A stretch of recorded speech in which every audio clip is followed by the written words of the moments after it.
Jake Larson moved to Willow Ridge for peace, for quiet, and for the sort of dignity a man expects in the sunset years of his life after a long career devoted not to fanfare or riches, but to doing things right. He was a retired civil engineer, once the go-to expert for erosion control on some of the largest infrastructure projects across the Pacific Northwest. When Jake bought the modest cottage at the base of the Willow Ridge hillside, he didn't see a charming little home tucked beneath an upscale suburban neighborhood. He saw trouble. The steep slope behind his backyard, though covered in neatly trimmed grass and lavish flower beds from the properties above, showed telltale signs of stress. Minor surface erosion, heavy compaction, and soil stratification that he knew spelled disaster during heavy rains. His house sat at the base of what was effectively a slow-motion landslide waiting to happen. But Jake wasn't afraid. Instead, he saw a chance to do what he loved one last time, to build something that mattered, not for clients or contracts, but to protect his home and community. He didn't install a pool or a gazebo or rows of roses. Instead, he began designing a rain garden. It wasn't for show. It was functional, deliberate, and brilliant. He studied rainfall patterns, soil permeability, and the hydrologic flow from the upper neighborhood. Using native plants with deep root systems, like blue flag iris, swamp milkweed, and sedges, he constructed a contoured basin that could absorb and slow runoff. He layered gravel and loam for drainage, used porous boulders to direct overflows, and created channels that gently ushered excess water into a French drain that ran along the edge of his property. From a purely aesthetic viewpoint, the garden didn't follow conventional landscaping norms. It was wild in places, organic and asymmetrical. Where his neighbors preferred neat lawns edged with boxwoods, Jake had rushes and bee balm. Where they placed pavers, he had mulch and moss. It didn't take long for the HOA to notice. Within a month, Jake received his first letter, typed in the same clinical font as all HOA correspondence with a tone just as cold. It stated that his backyard design did not conform to Willow Ridge's community aesthetic and demanded a return to approved landscaping standards. Jake chuckled at first, assuming a polite conversation and some education on rain gardens would resolve things. He walked into the next HOA meeting, a quiet Wednesday evening gathering in the community center, armed with maps, soil charts, and a carefully prepared explanation. That's when he met Karen Delmont. Karen was the president of the HOA, a middle-aged woman with an immaculate bob haircut, pressed khakis, and the deadliest smile Jake had ever seen. She listened, or at least pretended to, as Jake explained how the rain garden was preventing erosion, stabilizing the slope, and ultimately protecting homes. He even handed out studies from the Department of Ecology showing how rain gardens reduce runoff by up to 90% and are recommended for precisely the kind of topography that Willow Ridge sat upon. Karen's response? A polite smile and a simple, "That's not the point, Mr. Larson. This community has standards." The other board members nodded like bobbleheads, too eager to agree or too indifferent to push back. Karen's obsession with uniformity extended to every inch of Willow Ridge, from the exact shade of eggshell residents could paint their homes to the number of allowed plant species in a yard. Jake's rain garden, with its messy look and scientific purpose, didn't fit her vision of suburbia. Over the next few weeks, the situation escalated. Jake received fines, threats of liens, and daily compliance reminders. He responded with documentation, legal citations, even reached out to the city's environmental department, which sent back a polite letter affirming the legality and ecological necessity of his rain garden. But the HOA didn't care. The community bylaws were weaponized like ordnance. One day Jake received a warning about unauthorized landscape elevation changes. Another day he found a citation for improper ground cover density. He appealed, attended meetings, and kept hoping that reason would prevail. But Karen, ever diplomatic in public and ruthless in practice, rallied the HOA board behind her narrative. Jake was a stubborn old man who thought he was above the rules. Her allies on the board began spreading rumors about snakes in Jake's backyard, about mold and mosquitoes, about falling property values. One neighbor even approached Jake, nervously, to ask if his yard was a breeding ground for pests. Jake calmly explained how the native plants actually deterred mosquitoes by reducing stagnant water and how his garden improved drainage, not worsened it. Still, fear spread faster than facts. Jake knew he was being targeted, but he never imagined the extent to which the HOA would go.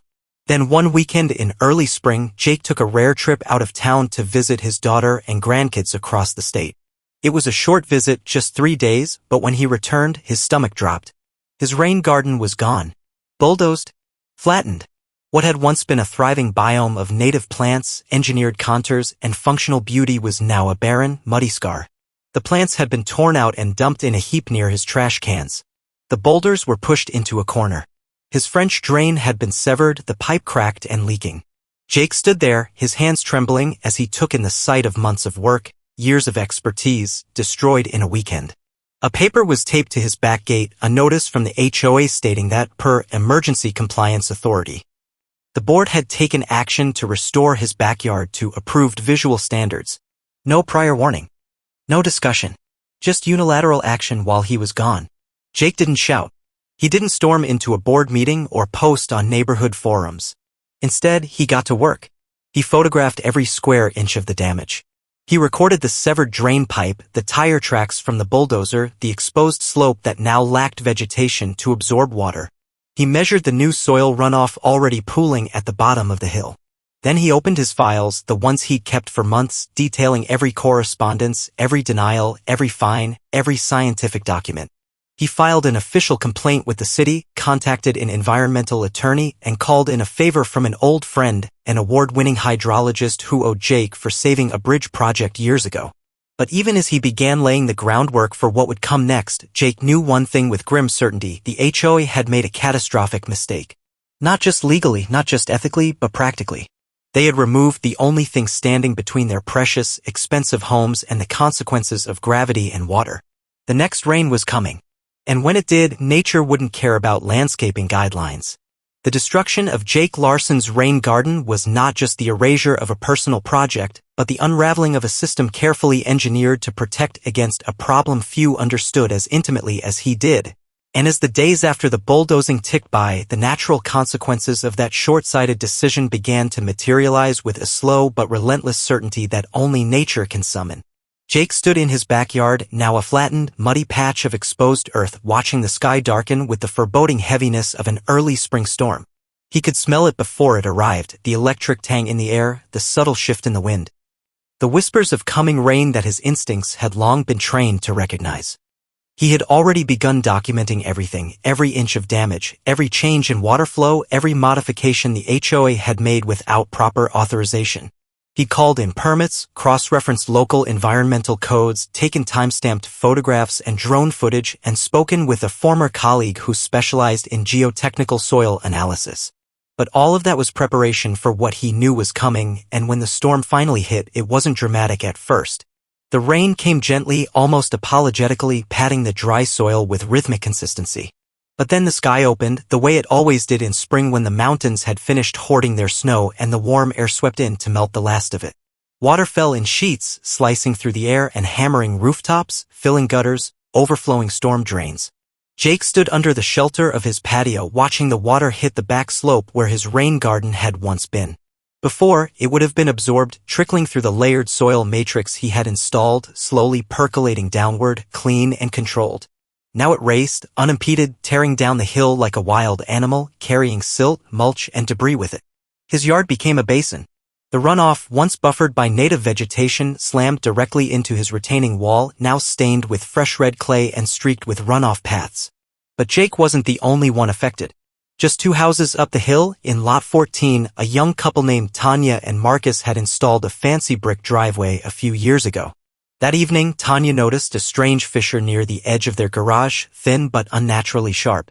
She called Marcus out and they stared at it for several minutes, unsure whether it had been there before. The next morning, it was visibly wider. By day 3, another storm rolled in. And Marcus reported water pooling at the back corner of their lawn, just where it began to slope toward Jake's now-destroyed yard. On day 5, Jake received a knock at his door. It was Tanya, nervous, hesitant, clutching her phone with photos of the crack. Jake invited her in, showed her a map of the drainage pattern, and explained how the garden had controlled water flow from the entire hill. Tanya left pale-faced and concerned. She wasn't the last. Over the next week, Jake heard from 2 more neighbors, both complaining of soft spots in their yards, one with a sunken flagstone path, the other whose side yard pavers had begun to tilt and rise. Still, the HOA remained unmoved. Karen Delmont released a statement in the community bulletin insisting that recent topographical changes have nothing to do with past landscaping violations and blamed the rain for normal seasonal shifts. Jake scoffed at the audacity. He knew better. His background in slope dynamics and subsurface hydrology had taught him to recognize the signs of soil destabilization well before anyone else. He walked the neighborhood in the early morning with a clipboard and measuring tape, logging cracks, shifts, and water collection points. He observed where gutter downspouts fed into now overwhelmed storm drains and where puddles sat for hours longer than they should. He noted the water trickling through seams in retaining walls that had once stood bone dry. And he gathered witness accounts, a jogger who slipped on unexpected mud runoff, a gardener who found their compost bin half-sunken, a teenager whose basketball court now leaned ever so slightly. Still, Karen dug in her heels. She doubled down, painting Jake as an alarmist with a personal vendetta. At the next HOA meeting, which Jake attended with a binder full of evidence and a calm, practiced tone, Karen cut him off midway through his presentation and told him his personal grievances had no bearing on community policy. Her loyalists applauded. Jake merely smiled and turned toward the residents behind him. "You don't have to believe me," he said, "but the land will prove me right soon enough." After that meeting, he changed tactics. He reached out to the local news station's environmental correspondent, a young journalist named Lila Park who had done a recent piece on drought mitigation.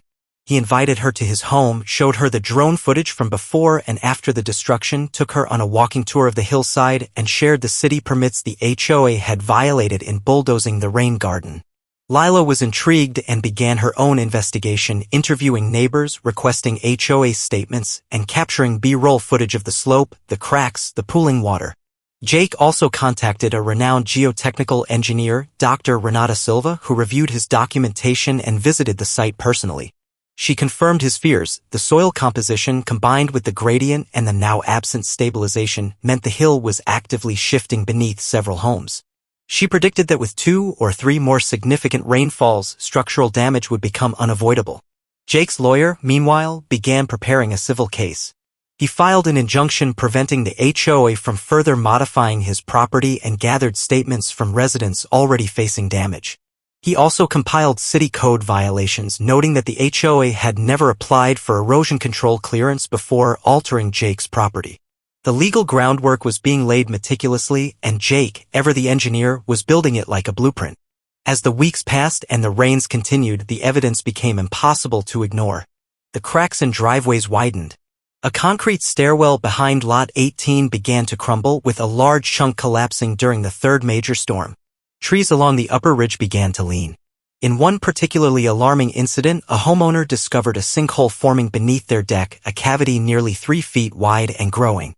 Karen tried to quell the panic by hosting a community drainage awareness day, during which she invited a landscaper paid by the HOA to reassure residents that the issues were purely cosmetic.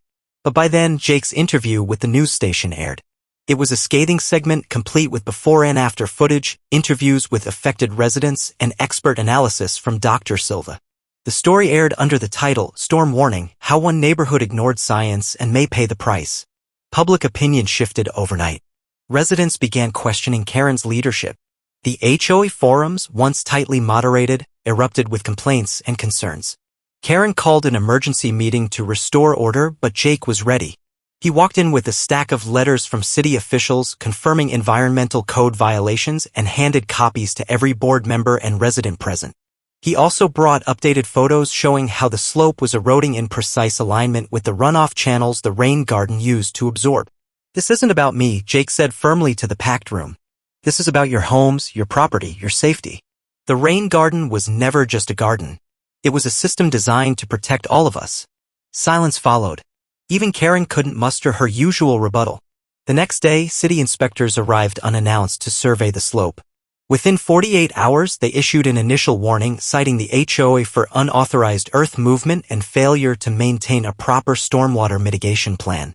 Karen's response was to issue a new round of fines, this time against Jake, accusing him of inciting neighborhood panic and unapproved external communication.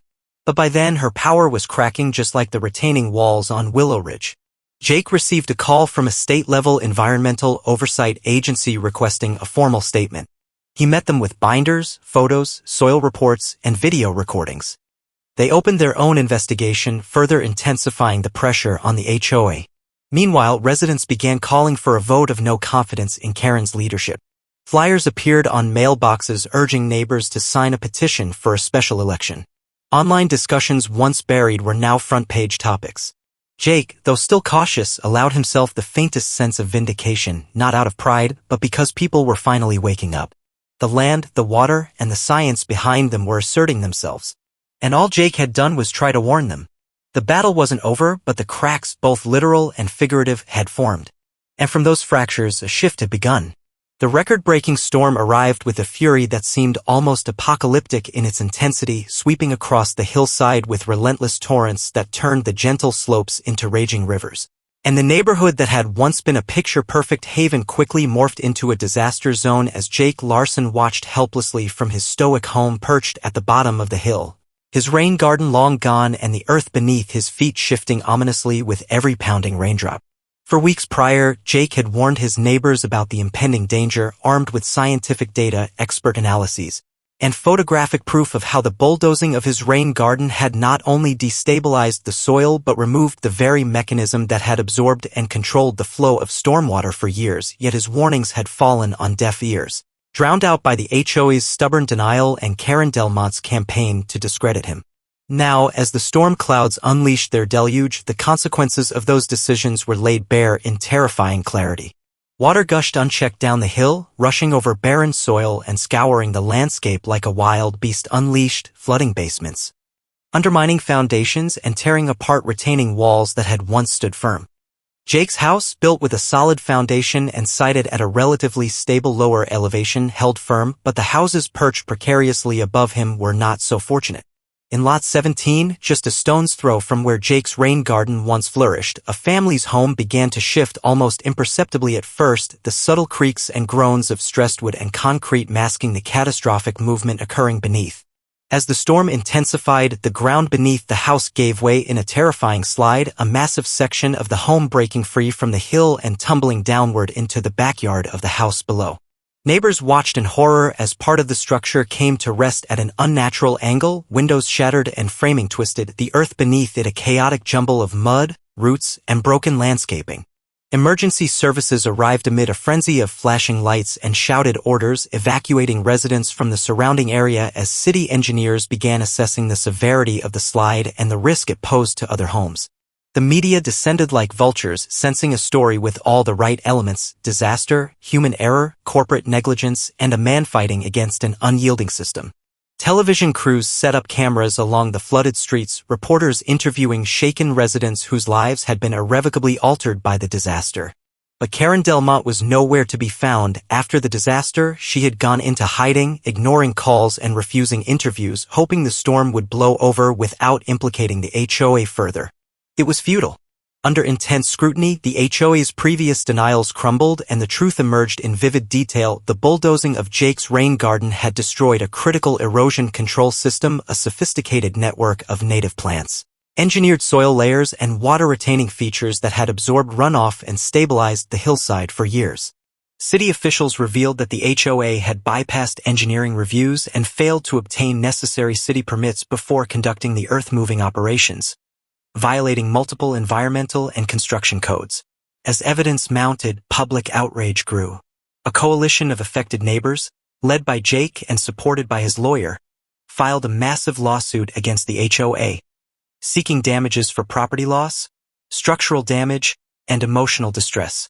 The suit named the HOA board members personally, holding them accountable for negligence and reckless disregard for safety. The lawsuit drew national attention, with environmental groups and homeowner advocacy organizations rallying behind Jake and the neighbors, spotlighting the broader issue of community governance and environmental stewardship. Meanwhile, the city council declared the hillside a geohazard zone, imposing strict restrictions on future construction and mandating stabilization projects to prevent further slides. Insurance companies, upon reviewing the circumstances, refused to cover many of the claims filed by the affected homeowners, citing HOA negligence and lack of compliance with regulations as grounds for denial. Financial ruin loomed for many families, exacerbating the community's anguish. Throughout the chaos, Jake remained a pillar of calm and determination, coordinating with engineers, legal teams, and residents, organizing meetings to share updates and discuss recovery strategies. He spearheaded efforts to secure emergency funding and grants for stabilization work and home repairs, liaising with city officials and state agencies to ensure that the community's needs were addressed.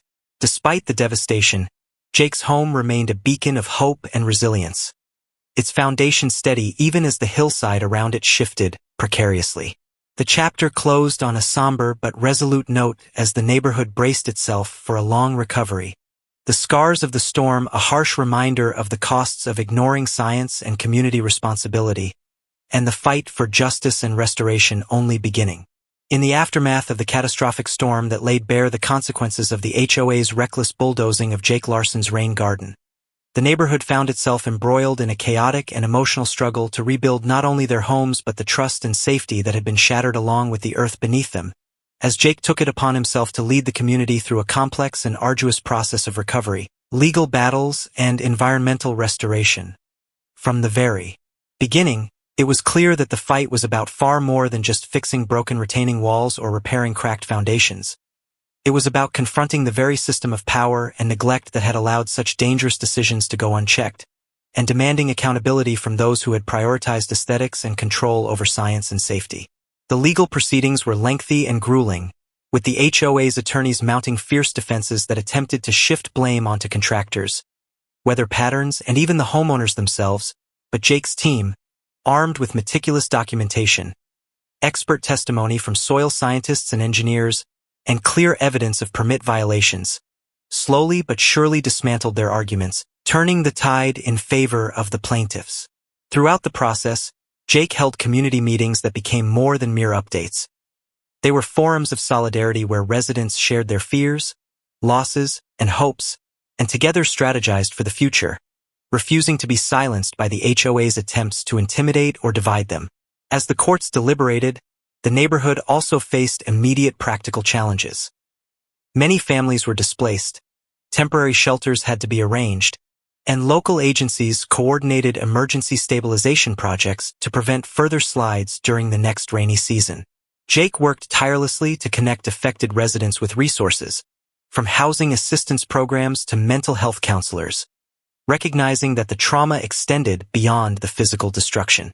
One of the pivotal moments came when Dr. Renata Silva, the geotechnical expert who had earlier confirmed the hillside's instability, returned with a detailed and hopeful plan for ecological restoration, proposing to rebuild the rain garden and implement a state-of-the-art stormwater management system that combined traditional engineering with natural landscaping, using native plants and bioengineering techniques to restore stability and resilience to the hillside. With funding secured from a combination of legal settlements, state grants, and community fundraising, Jake spearheaded the restoration effort, organizing volunteer days where neighbors came together to plant trees, install drainage swales, and rebuild terraces, turning their collective trauma into a source of empowerment and renewal. The HOA board, decimated by resignations and legal rulings, was replaced with new leadership committed to transparency and environmental stewardship, though the scars of their previous mismanagement lingered as a cautionary tale for other communities. Media coverage highlighted the neighborhood's transformation from a symbol of neglect and disaster to a beacon of grassroots activism and ecological innovation, inspiring other municipalities to reevaluate their own stormwater policies and community governance. In time, the rain garden flourished once more, its layered soils and thriving vegetation absorbing stormwater and anchoring the hillside with roots that seemed to echo the strength and resilience of the people who had fought to save their homes. The chapter closed on a bittersweet note, with Jake standing among the blooming native flowers, reflecting on the long journey from destruction to restoration, knowing that while the land could heal, the vigilance required to protect it, and the community's hard-won unity must never waver.